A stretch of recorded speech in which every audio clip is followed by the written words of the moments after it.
Hebu amsha Kamai-san akuja aongee na wakefi. Wewe, nimekwambia ubebe hiyo bag vizuri. It is made in Germany.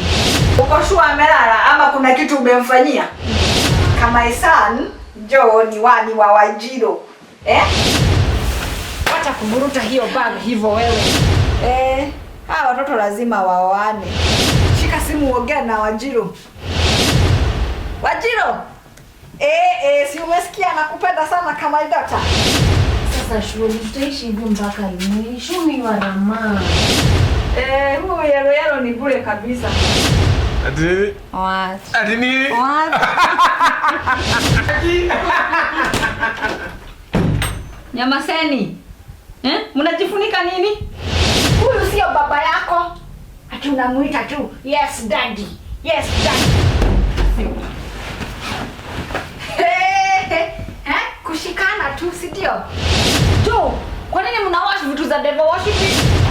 Waidhararo, unafunza mtoto wangu kuona hizi vitu za devil worshiping. Mnataka kunitoa kafara. Mimi unajua hata si mimi na watching hizi vitu, kijana wako ndo ana watching horror.